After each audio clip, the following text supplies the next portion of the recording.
I guess you can hear that too. Man. Brandon's going, no way that could be that loud, but it was, I promise you. Y'all are welcome. Moon Griffon Show, great to have you with us, 844-766-6607. Hickson has a hotline if you'd like to be part of the program. Of course, you're always welcome to be part of it.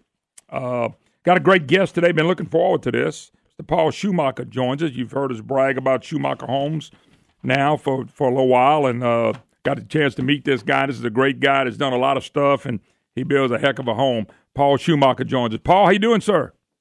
Good. Good to talk to you again, Moon. Oh, man, it was great. I really had a great time a week or so ago visiting with you and Mary, and y'all got a great staff at Schumacher Homes. Got to meet people from all over the state, and I could tell this is a family-run business and a family-oriented business by the people that you hire, too, because they all seem to have that same attitude and that same willing spirit to go do the best they can do. That's for sure. It certainly takes a team, and it was cool that you were there when you could meet everyone, and it was fun for us being there together, and it was cool too. We give out our 10-year rings, and that was something that was a fun day. Well, I met a couple of them, and I know you could see the smile on their face, so they were tickled to death that they had made it. Paul, give us a little history about the company real quick. Just go back, just a short history about the company, what you got started in this. We're going to talk a little bit about what you do, but talk a little about the history of the company. Sure. I started out at a college buying fixer-upper properties, and I did that for a couple years, and I just realized, all you're doing is fixing up someone else's mess. These were homes that were built, a long, long time ago, 1930s, 1940s. And I thought to myself, how nice would it be to start from a blank slate, have your own product? And that's what I did. I went out and built a house, and, from there, we grew it organically in Canton, Ohio, from one market to, right now we have 21 locations in 15 states, and we've been doing it now for over 27 years. Yeah, and I want people to know something. I know there was a company name kind of similar to yours years ago, and they kind of were, I'm going to call them modular homes, where they had everything pre-built. I want you to talk to people. Y'all build custom homes. I've been in two of the homes, and I'm going to tell you what, they're well built, they're well put together, they're well thought out. Talk about what a customer calls Schumacher Homes, what they expect, and then talk a little bit about custom homes, because that's really what y'all do. Yeah, good point. Now, like when we walked through our model homes a couple weeks ago when we were together, custom to us is we will let the customer change anything they want in the design process. So if on the inside, on the outside, if they want to add square footage or change the layout, change the exterior, we have a team of 50 designers, literally, that's all they do all day long. So we're designing to make sure the customer gets exactly what they want up front. And then from there, once we have the right design, then we go through a very detailed pricing process, because everyone wants to know, okay, I love the design, but how much? So we go through and we itemize everything so they can see, every dollar is spent in their custom home. So it totally puts them in control of the design and the budget, and it's all for them, which makes it really nice. It's in today's society, it's all custom about me, and your home should be a reflection of that as well. Yeah, no doubt about it. But and I know in your business, like everybody else's business, being up front with people is so important. And I noticed the people that make it and been in this business a long time, and you have. Your company's been around for a long time. It's been here almost a dozen years. You guys do that up front, and that's why you keep on building homes, because you're honest up front, and then you can work with the – I think it's important the builders work with the people that are writing the check. That's very, very important. I think that's what you're saying y'all do.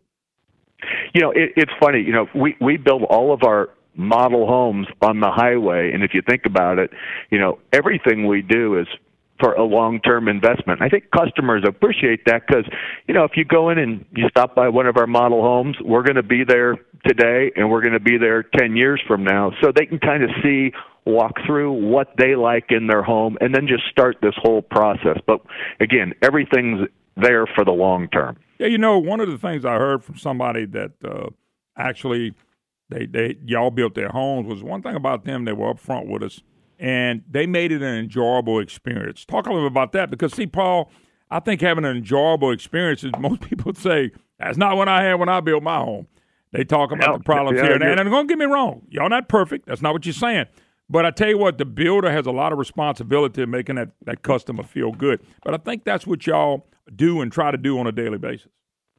Well, it's a good point because you think about it. Not many people have ever been through this experience before, and they're not exactly sure what to expect. They love the idea of, well, I'm going to get a home built custom just for me with all my finishes and designs that I want, but where do I start? So, we take people through a very detailed process that includes design, it includes pricing, so they know where every dollar is spent, so they know what the process is, they know what the next steps are. There's a whole team of people there that when we guide you through the whole process, that is what gives you peace of mind because, a lot of people come in nervous like, well, I don't know where to start or how could I ever make all those decisions?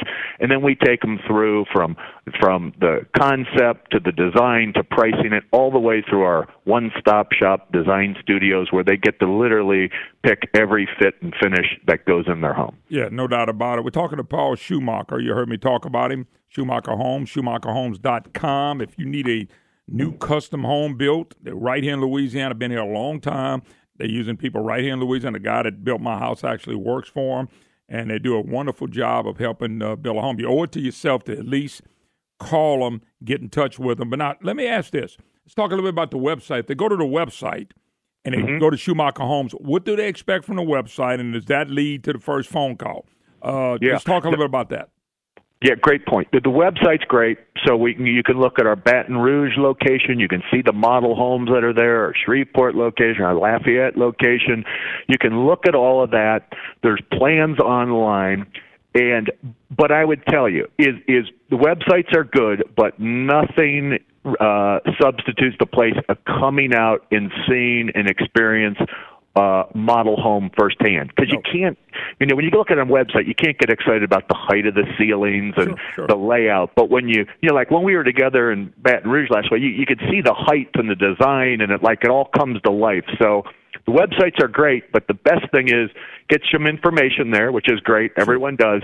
But then come see us in person because then you can see our product that we've been talking about. Well, I think it's something neat that you're doing. I don't know of other builders that do it, but I think it's neat. I've been to one in Lafayette, and when I went to one in Baton Rouge, it was such a nice custom home. The ceilings, you get a feel of it. That may not be the perfect home for that person, but they can get an idea of the type work y'all do as well because it's really put together. It's really laid out nicely.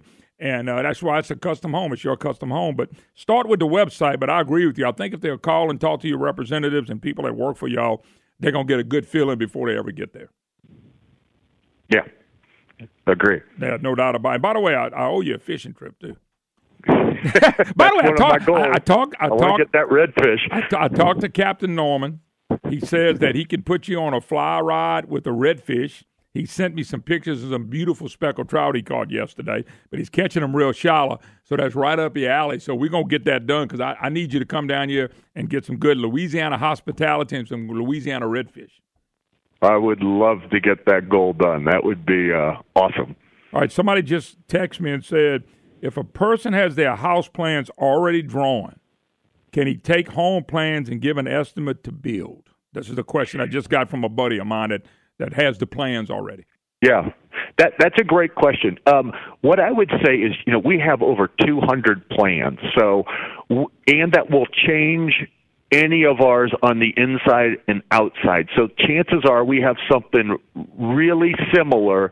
So I just say, come on in, let's take a look at it, and we'll go from there. So yeah, we could work with you and get you, exactly what you want. Well, you don't know if you don't ask, and you don't know if you don't come in and give you guys a shot at it because you can give them a lot more detail of what's going on. But Paul, it's a great Louisiana company right here. It's been here for a while. Y'all not going anywhere. This is something y'all really good at.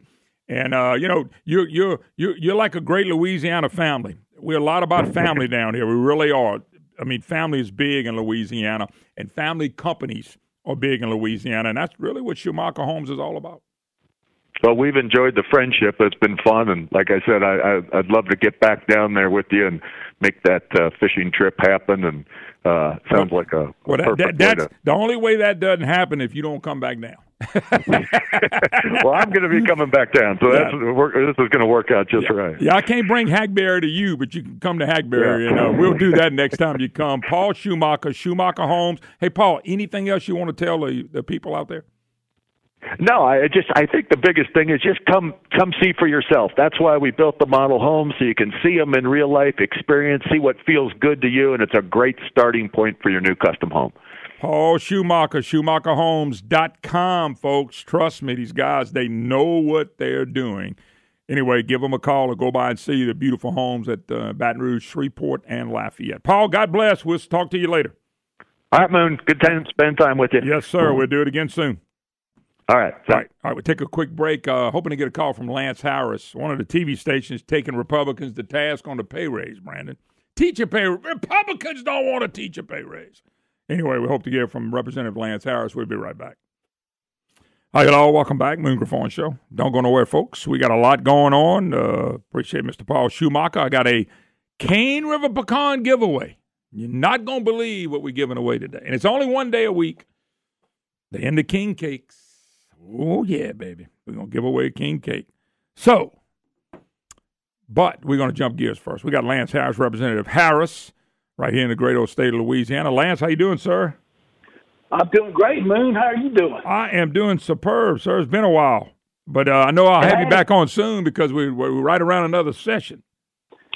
Yeah, it's starting to heat up. A lot of things are starting to happen, and people are getting ready. I know a lot of us are working diligently to kind of attack some issues that need to be addressed in this next session. Yeah. Well, let's jump gears. First of all, before I get to teacher pay raise, you got to be proud of Taylor Barrow. Taylor's standing his ground on this overspending governor and co-governor we got.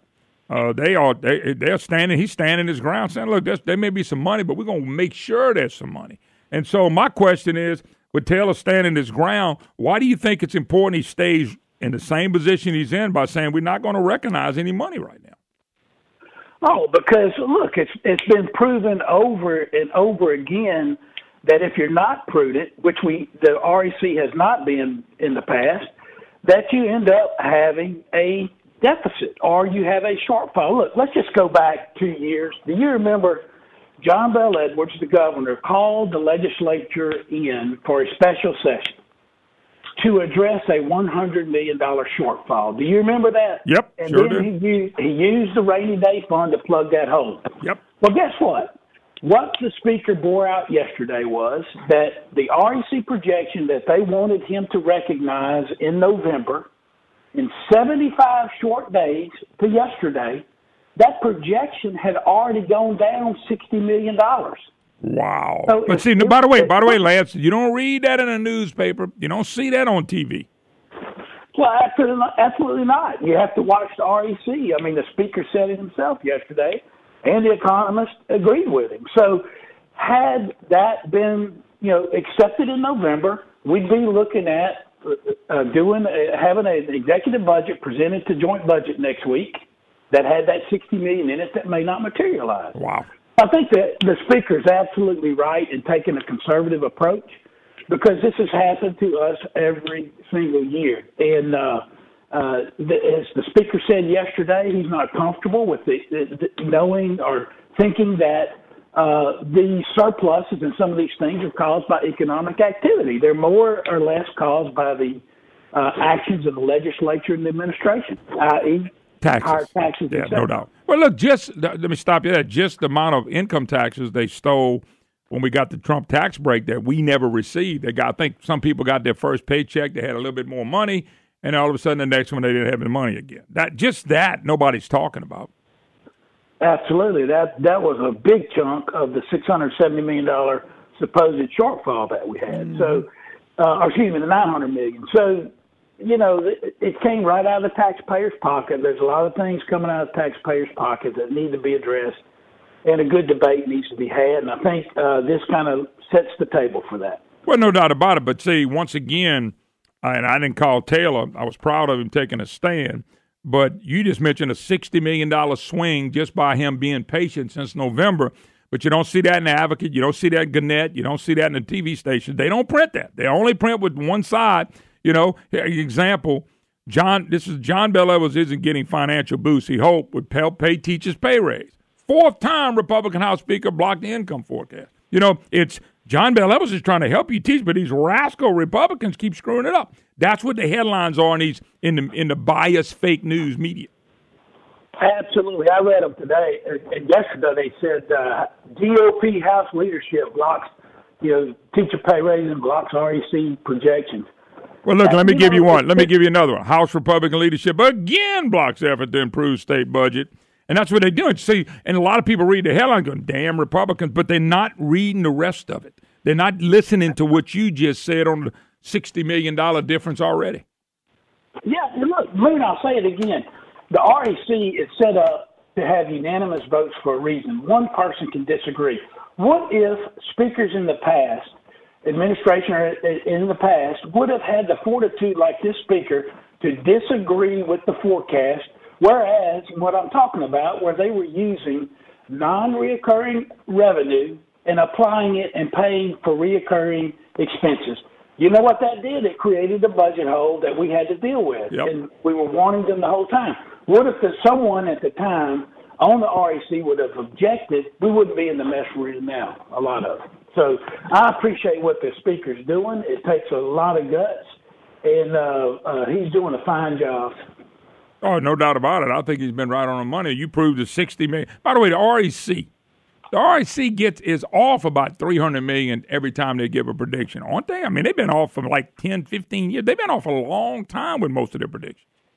Well, and look, it's not. I'm not disparaging the economists at all. I mean, it's not an exact science. And when you're thinking about, if you put in the stat beds and everything, you're talking about a state effort of $16.5 billion.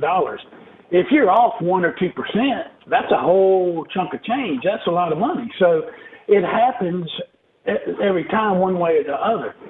It's only prudent, it's only common sense to go easy right now, because I don't know about you, Moon, but I can tell you the Louisiana economy is not this rosy picture that is being painted by the governor and his administration. No, they're out there painting something that's not real, and I think that goes back to Hornum, especially during the governor's race. Let's hold Lance Harris, Representative Harris, one more segment. You're listening to the Moon Griffon Show. Don't go nowhere, folks. We'll be right back. A lot to cover. Hi, hello, welcome back. Moon Griffon Show, great to have you with us. It is rock and roll time. Mr. Lance Harris, Representative Harris, joins us. And, of course, all the headlines always pop Republicans in the state just like they do national, and they always hitting Byron Lance and some of these guys for just being up front and honest with them, because, and let's just be honest, Lance, they want to recognize every penny since they want to spend it quick as they can get it. That's what this is all about. We want to spend it quick as we can get it. And in all fairness, when will a budget even though the governor presents a budget before the legislative session, it's got to go through the process. So if there's any extra money found in, it's still going through the process. Am I correct by saying that? You're absolutely correct. And look, the legislature does it all the time. They do supplemental bills. If there's more money recognized, let's say some money is recognized in April, or the REC's projections in April or May are accepted, then we can make those adjustments in the legislature. So it's not the end of the world that the speaker's being prudent when it comes to the REC projections or their estimates. So there's a lot of things. And look, I'll say this. The governor, if he wants teacher pay raises, he can put it in his executive budget next week. Yeah. I mean, to say that because of the speaker's stance on the REC, which, by the way, has not hit the numbers because that's just the nature of the beast, it is against teacher pay raises is absolutely ludicrous and ridiculous. You know. Oh, well, but the thing about it is, it's like I told you, if you read this one article, blocked again. Okay, that's what the headline says. And in the first paragraph, isn't getting the financial boost he hoped to give teachers pay raise, because this is all political. I mean, we know this is all political. Let me go back to something else you said. And something else I've been trying to find out. The governor, when he came in, said they never talked about a $2 billion deficit, ever. was never discussed in the governor's race. It was never discussed. But all of a sudden, him and Jay Darden came in and said, we got a $2 billion budget. I argue there was no way it was the $2 billion budget. If you even listen to Darden or the governor, they said, well, we raised $1.4 billion in taxes and we cut $600 billion to get the $2 billion deficit. And that I'm going to call it a lie. You call it what you want to. That's not right. And you even asked Jay Darden, was it a cut? He said, I wouldn't say that. It was money transfers. How did they ever come back with $2 billion on a deficit? I don't think we've ever had a $2 billion deficit. Well, the only way I can explain it, I guess they're using, the wish list that we get every time in the joint budget, which is what the departments want to spend. Yeah. Because my recollection is that we had about $800 million in non-reoccurring revenue. Correct. That was spent on reoccurring expenses. So that was the first year in my recollection. By the way, the other thing is that in the governor's race, they all talked the $850 million deficit. That was all that was ever discussed, which is backing up what you said. Right. And so yeah, they're massaging some numbers about this $2 billion. I don't know where that comes from because, and by the way, it's not like Tinkerbell could have come in and dropped a little money in Baton Rouge to fix that. It came out of the taxpayer's pocket, whatever the thing was. So, and remember, we're going to end up with a $300 million surplus this year. If you remember, the governor said Mama was getting kicked out of the nursing home. Sure did. So last year was $300 million. You had $18 million the year before that. That, to me, says we may be collecting too many taxes out of the taxpayer's pocket, extracting too much. Well, there was no doubt they did that. I mean, you throw in the Trump tax cut with all the taxes they raised. Now, it's easy for you to say, well, the economy's doing better because you got more tax dollars. Why don't he go around and say the economy's doing better because unemployment is really going lower than the national average? Why don't he show us what the economy's doing better? He hadn't been able to do that. And matter of fact, our migration continues to go. We just had a report that we had the worst place to look for a job in the country. U.S. News and World Report, they had us at the bottom almost every list. And one of them on the list was 50th in opportunity. Now, I'm sorry. They had all these lists that were bad. And then the Cato Institute gave him an F. I only gave 5 people F on all the governors on how they handle money policy. So he can say what he wants to. I just think people live in a different world than they hope you live in this fairyland. Well, and that's true. I mean, sophistry, almost to the point of sophistry, that you take these numbers and try to spin this wonderful, glowing economy. It's certainly not there in parts of the state, especially where I operate. So I think when it comes down to it, the voter is not that silly or stupid that they would believe some of these numbers. I just can't see it. Especially when they ask someone, are you better off than 3 or 4 years ago? Well, the problem with that is a lot of people answered yes because they emailed me from Texas to let me know they were better off. They were better off than they were 3 years ago. So when I got the emails, I had to share that with people. It's just amazing. I'm just hoping that I know this election year. Please tell me there's no more taxes coming. On my number, I think they raised $7 billion in taxes, Lance. I think if you take everything that was raised earlier, add the Trump tax cut that they got, add the 7-year 0.45 sales tax, it comes up between $6.5 and $7 billion, and I think it's even more than that. And to sit here and act like we don't have any money, we're going broke is ridiculous. Yeah, and especially when you end up with an excess after, and a lot of us in the legislature last session said, you don't need all this money. Well, we were proven right. We're going to end up with a $300 million or more excess. So look, that tells me we're extracting too much money out of the taxpayer's pocket. And look, on the teacher pay raise thing, the teachers need a pay raise. There's no question they hadn't had one in 10 years, but I think that we need to, tie that to better pay to encourage the best teachers to stay and then higher pay with higher academic achievement. And I don't think anybody's against that. So for anyone to say that because the speaker is doing what's prudent and makes common sense, the same thing you do in your own household by being prudent, is he's against, or the GOP is against teacher pay raises. It's ludicrous.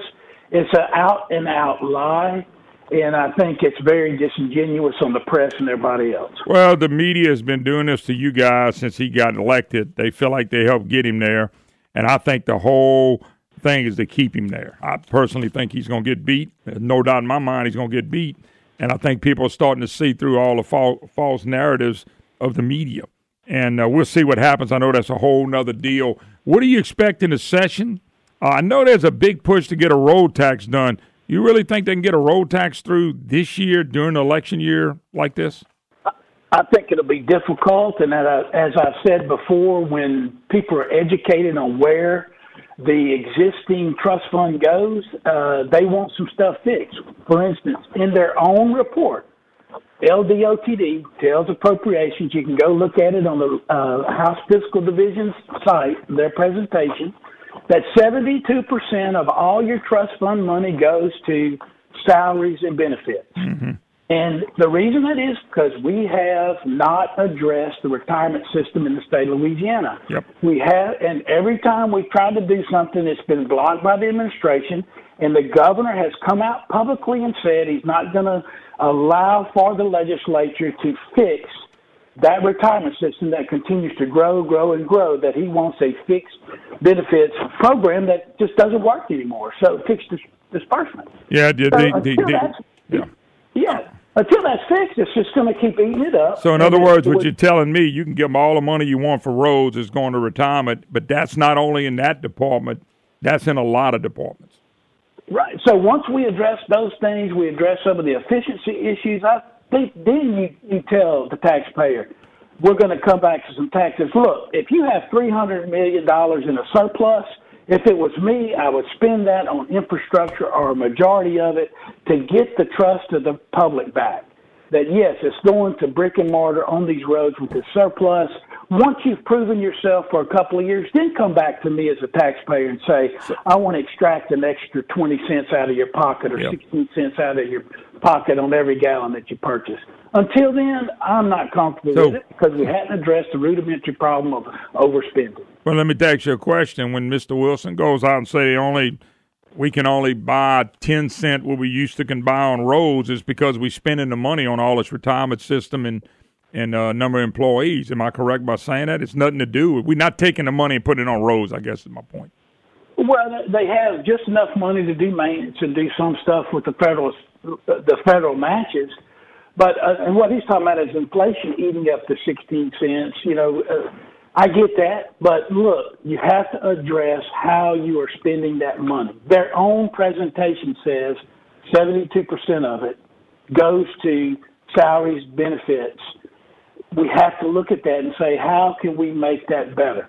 How does the private sector do that? Lord, if 72% of my income as a company went to salaries and benefits, you're done. You bet I'd be looking at something a little different, especially on the retirement system. Yeah, you'd be done. Most companies would be done. So they act like it's our fault. But anyway, got to go. Lance Harris, Representative Harris, as always, thank you, sir. We'll hear from you a lot, I'm sure, coming up here in the spring. Yes, sir. Thanks a million. All right, we'll talk to you later. All right, more to come. Moon Griffon Show. Don't go nowhere. I got a giveaway today, too. You're going to love this. We'll take a break. Be right back. You're listening to the Moon Griffon Show. Hi, hello. Welcome back. Moon Griffon Show. Great to have you with us. 844-766-6607. Hickson has it online. I'll get to Trump in a minute. Trump was hilarious last night. He was laying about there. He laid out Cortez over the. How you going to get to Europe? Drive over there? You don't want to get rid of planes. What you going to do? Take a train over to Europe? How's a lady going to get from Hawaii, that really brilliant senator that was scumbag over Kavanaugh? Oh, her. You remember her? How's she going to drive from Hawaii? Yeah, I remember her. You know what we're going to do for her? Let her drive across? Put her on a sailboat, see if she can make it. I mean, how does that work? Anyway, he was laying them out last night. All right. Before we get to all that, we got a lot to cover. I got another giveaway, and it's Cane River pecans, but it's not giving you pecans, but it don't mean there won't be some pecans in it. I don't know if y'all know this, but Cane River Pecans has started something else. King Cakes. That's right, King Cakes. They got a pecan praline cream cheese. That is definitely good. Go to caneriverpecan.com. caneriverpecan.com. Now, what they're looking for is you can order them, but anybody that's got customers and you want to ship a king cake or ship several to your customers, this is a great time to do it. It's that time of year.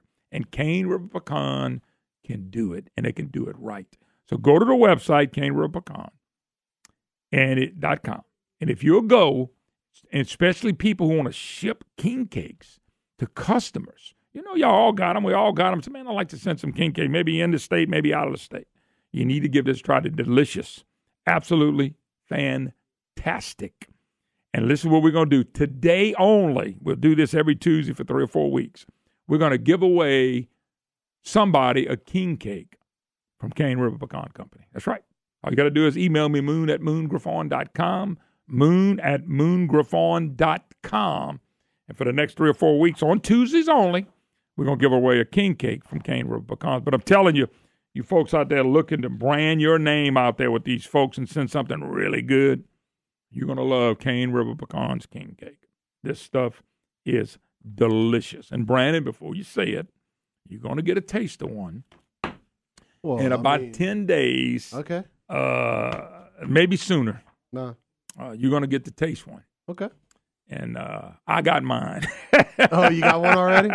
Nice. But you're going to get to taste one. You're going to get one, and you're going to love it because they do a really good job. CaneRiverPecan.com. But if you want to win one, I'm going to send one out to one of our faithful listeners out there. All you got to do is email me and say, I want to win that Cane River Pecan king cake today only.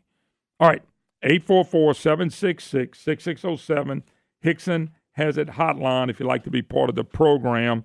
Yeah, and the reason I called Lance, and I know my friends Aaron and Robin had him on today, was that the newspapers and the TV stations are just tapping the Republicans. I'm just wearing them out with a bunch of bunk and lies and fake news. Okay, and I read it. House Republican leadership again blocks effort to improve state budget outlook. You heard him say that just by him holding off since November, Taylor Barra saved the state $60 million. That means Taylor saw it coming. It's not about how good the economy's doing. It's about how much money they've taken from us. And by Taylor Barra saying, nope, I'm not recognizing, he's going to recognize some money up the road. He's just not doing it up front. And they go, well, teachers' pay raises, never get the teachers' pay raise. Let me guarantee you one thing. I guarantee you teachers have a pay raise before in the next session.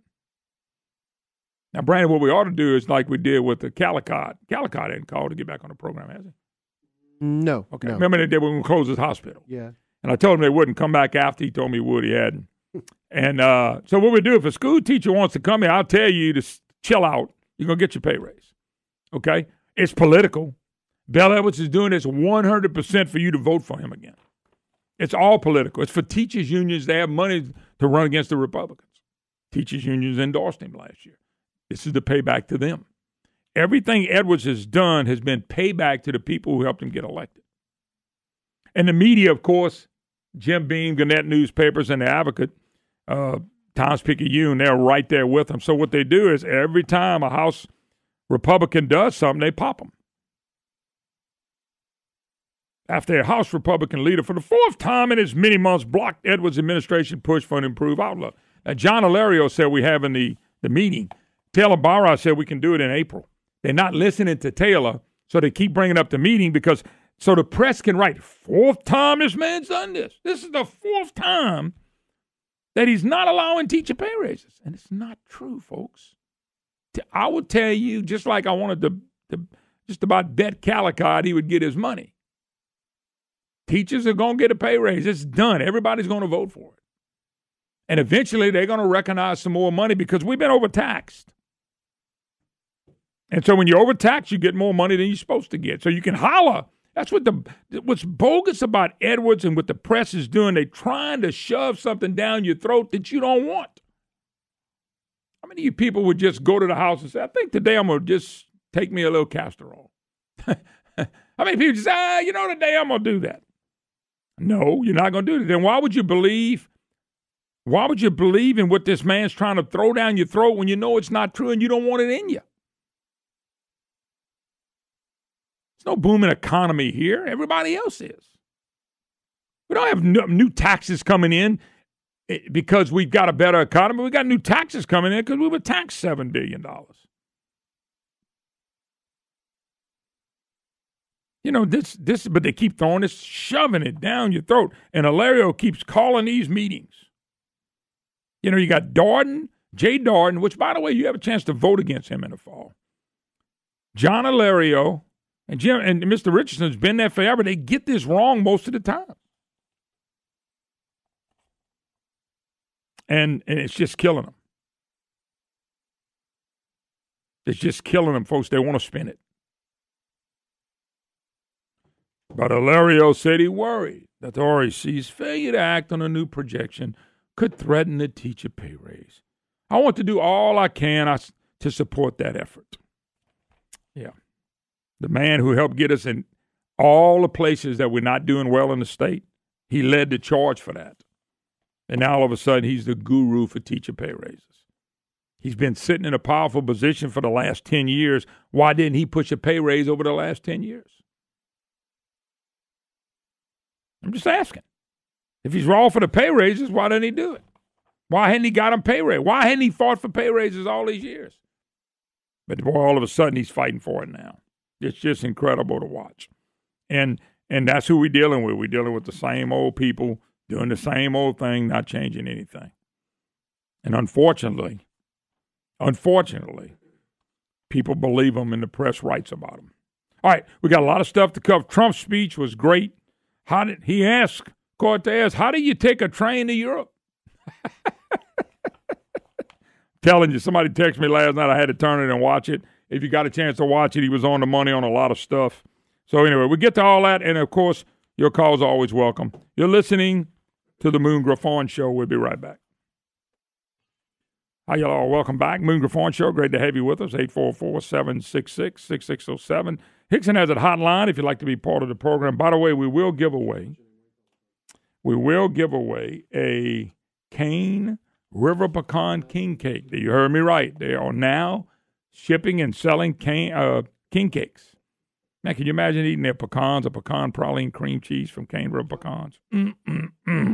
Anyway, we'll give away one today. If you want to be part of that and have a chance at it, just email me, moon@moongriffon.com. Try to remember to put your address in there. We'll pick a winner before the program's over. JD regarding them have done it again. But if you want to send something out to companies, you need to give them a call or go to caneriverpecan.com. And I'm telling you, they'll ship everything for you. You won't have to touch it. You can send king cakes to all your customers or customers that you want to touch, or maybe some customers out of the state that, boy, they love our good times we have here. All righty. Bill Edwards and gang, $100,000 on an Israel trip. $100,000. Of course, Jay Darden got to go, and Don Pearson got to go, and all these people got to go. My question is always this. By the way, it said $61,000 just for security. My question for this has always been, the First Lady was on the mission as well. What do we ever get back for all these jaunts that we take all over the country and all over the world? What does Louisiana taxpayers get for that? That ought to be the big question. That really ought to be the big question on everybody's mind. The governor flies, he gets $100,000. You know, just throw money everywhere. $100,000 don't sound like much, but $100,000 for a trip to Israel. My question is, what do we ever get for this? I know locally, they just had Mardi Gras in Washington. How many people allowed the government to send their people to Washington so they can meet with everybody when you can meet all these same people here in Louisiana? That's the only thing for me. If you're going to spend $100,000, you got to justify what you brought back. Now, the governors, we brought back all the security stuff. We're parting a 5-year deal with, that all sounds good, but it's my tax dollars and yours. What do we benefit from the governor going on a trip worth $100,000 bringing all these people?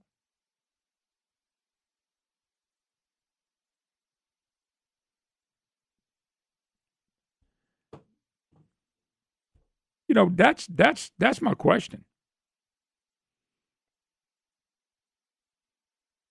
if you're going to spend $100,000, then tell us what it's for, because, I know chambers when we go to Washington, we get to meet with the representatives and the senators. Don't they live here? Don't they come here? Don't they visit here? Don't they live here? You can't visit with them when they're here? I'm just asking. I think somebody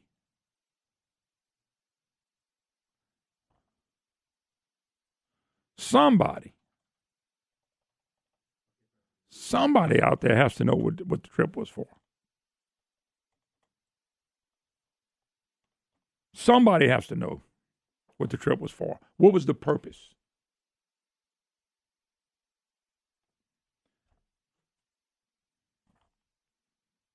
Somebody has to know.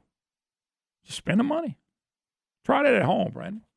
Well, Brandon, your bride tells you, when did you spend this $2,000? Oh, baby, I just ran went to Balkanville. You spend $2,000 in Balkanville? I went with Moon to see Bayou Bobby, and we watched ULM play UL in a basketball game. Why did you spend $2,000? I bet you go, oh, you just went up there with, no problem. Yeah. Well, what did you get out of it? Well, I got to watch the Cajuns and the Walks play. It was a lot of fun. I met Bayou Bobby. I got to meet Bayou Bobby. Brandon, think about what I'm saying. $100,000 don't sound like a bunch of money, but it is a bunch of money. That governor just goes on a joint. It's a very important mission. Okay, tell us what it brings back.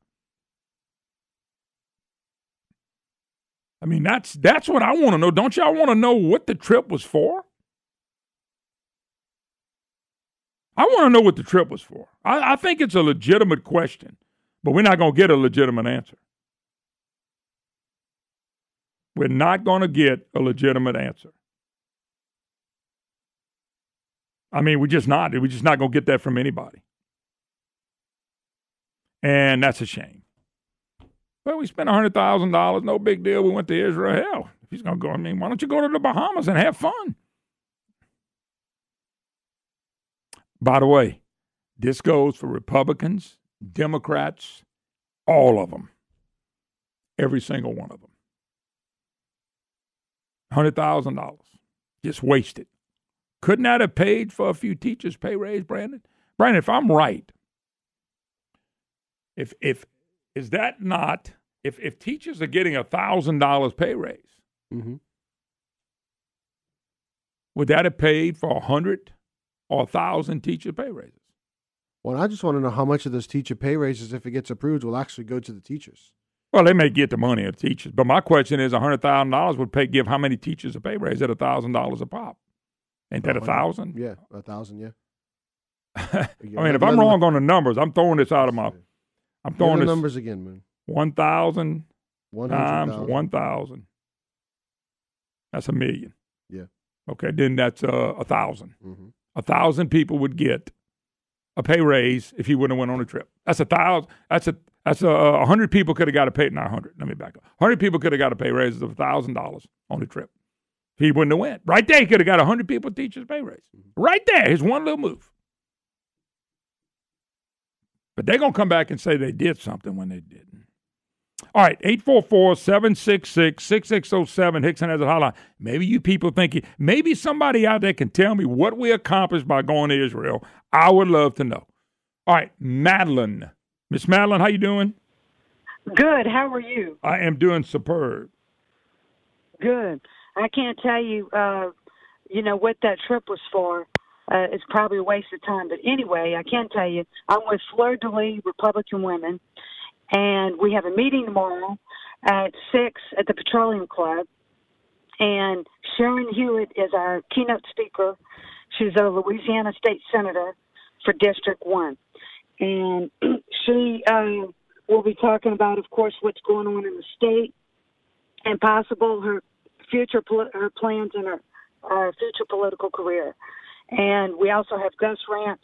He's a candidate for state rep for District 31. 31, correct. Also, and Joanne Parker is the LFRW Region 2 Vice President. She will be speaking too. So when is this again? Tomorrow at 6 at the Petroleum Club. and you can get tickets on Eventbrite or pay at the door. Okay. So how many are you expecting?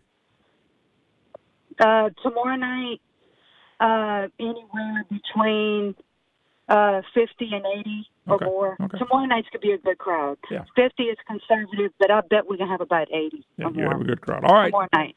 All right, Miss Madeline. Yeah. Appreciate it. Okay. All right. Thank you. Thank you. Yes, ma'am. 844-766-6607. Hickson has a hotline. Yes. So, $100,000 could have gave 1,000 teachers, 100 teachers, $1,000 raise. And no problem. But instead we went to Israel. Now, folks, don't we ever ask, what do we get out of these trips? What is the purpose of investing $100,000 in a trip for the governor, the co-governor, the governor's wife, people in the media, and people that they take, and then you got to take so much security. By the way, I'm not just talking about this governor. I used to do this with Bobby Jindal. Jindal would take a trip and spend X amount of dollars. They claim they'd reimburse it. I don't know if they did or not. Don't you think we ought to get something for our taxpayers' dollars? I think we ought to. All right, let's take a break. 844-766-6607. Hickson has it hotline if you'd like to be part of the program. Your opportunity to be a voice. We'll be right back. Hi, y'all. Welcome back. Moon Griffon Show. We're jumping around all over the place today. 844-766-6607. Hickson has it hotline. All right, some of you folks, I hope most of you seen a friend of mine, this guy is Max Fresh Markets in Arkansas and Louisiana, the northern part of Louisiana, and he's been putting out flyers with verses and things on the flyer for a long, long time, and nobody said a word, and then probably one person nutted up, and so had some people come attack his store. And by the way, this is a reputable business guy who's done business for a long, long time in the Max Fresh Market, Mr. Reggie McDaniel. Mr. Reggie, how you doing? Been a while. How you been, bud? I'm doing good, Moon. I'm on cloud 9 right now. I think doing good. Yeah, I tell you what, you went from a humble businessman busting your fannies with your employees, trying to make ends meet, to now famous all over the country, Fox News and everybody. I'm still having to do that, Moon. I told you, producer, the only thing is I can hear you better than I could them. I couldn't hear them. That's okay for me to see. I couldn't hear what they were saying. I just finally decided I just might as well preach a sermon and move on. I called back and told them, I said, I apologize the way I was looking. I was trying to figure out what y'all was saying. I just said, I'd preach a sermon and move on. I said, well, look, let's go back. I mean, I read what was put on your flyer, and I didn't see nothing wrong with it at all. Matter of fact, most people didn't. I heard you do an interview that said that 80% plus of the people have been very positive about what you said. Yes, sir, they have been. And I mean, every call, I've had calls since I got off of Fox from Indiana, Oklahoma, Texas. Everybody's positive. People pray with you. I've had some of the best prayers said over me in the last 3 or 4 days that a man could ask for, Moon. Yeah. I can't imagine what this country, but I also can't imagine the filth that some people live in. Yeah. I can't imagine some of the stuff that Facebook. I can't imagine they let that filthy stuff be up there. Yeah, I mean, and what I did say, I mean, Moon, what I said was, I mean, heaven has borders and walls. I got that backwards. Heaven has borders and walls. No, heaven has walls and gates, and with a strict immigration policy. Yep. And hell has open borders. And people really get mad, Moon, because they get mad because they find out all of a sudden I've said that everybody's not going to heaven. Actually, Reggie, Reggie, you didn't say you're not choosing who's going to heaven and hell. You have no. You can make the decision for you, but you're not making a decision for other people. I say people must feel pretty right. People must feel pretty guilty about the way they live in their life if they took that personal. They convicted is what they are, but you're right. I told one yesterday. I was just talking to them. They was kind to me and everything. I said, if I had that list of who is going to heaven and hell, I'd just be glad to find my name on the start with. But I'd tell you if yours was on there or not. I mean, we don't have that list. No. I'm not in charge of that, Moon. I'm only, and that's what's wrong with our country. That's the reason our whole country's broke. It's just broke down. We broke down morally everywhere. We keep electing some kind of official to save us, and they're not going to save us. No, to you, Mr. Reggie, you're kind of like me. We're in a spiritual battle. It may not look like that, but it's a spiritual warfare because what happens is, now you're a little bit older than me, and I've said this on air, and I'll say it again. It's a spiritual problem. And people don't understand that. But we're in a post-Christian culture. And when you're going from a Christian nation to a post-Christian culture, here's what it looks like. The rebellion, the hate. They hate Donald Trump. People hate Donald Trump, don't even know what they hate him for. They were told to hate him, so they hate him. And but you also said something else I always say, too. If you think voting on a politician is going to save your life, change your life, or your ship's going to come in, your ship hadn't even been designed, if that's what you think. But you got people today, Mr. Reggie, that thinks that if they vote for elected official, their lives are going to be great from here to eternity, and that elected official has nothing to do with that. Amen. All I can say about that, you just keep preaching. It's not going to happen. Okay. Well, let me give you a funny. You ready? I don't know. Okay. I don't know if you know or if you heard me talk about my daughter Maddie. Maddie is a blessing in our family, but she's been a special need child since when she came into the world. And I got to tell you this story because it never got back to you, but you're going to think, your Max Fresh Markets. You have one in Swartz, Louisiana years ago, and we used to we were living in that area, not in that area, but close enough. And we would stop, and I promise you, one day we walked in, y'all do Max Fresh Markets, and and they would do the theme song. My daughter walked in. Maddie could have been 7 or 8 years old, and she looked at the cashier, and she said, "Where's Mac at? I want to meet him." That's right. She wanted to meet Mac. Every kid in North and Central Louisiana and Mississippi and South Arkansas can sing that jingle. Oh, no doubt about it. It's a big jingle. And yes, my wife, I do keep up with you, Moon. My wife, she listens to your show a lot. A lot of times I can't get. I'm not at where I can hear it. But she keeps me up. She keeps me informed. Well, I'm gonna do it for you. I hope I don't mess it up. Max Fresh Market's all about fresh. Did I hit it right? You hit it just exactly right. Mr. Reggie, and my heading of my ad next week, Moon, says that when we took the word sin and replaced it with mistake, we've been in a downward spiral ever since. And that's exactly right. Every time somebody's been some more sin in the world, I made a mistake. Hey, Reggie, I love it. Keep printing them, my brother. Keep printing them. God bless you, Mr. Reggie. I will. Thank you, sir. Thank you so much. I really do. All right, my buddy. Thank you so much. All right, we got to take a break. Reggie McDaniel, Max Fresh Market.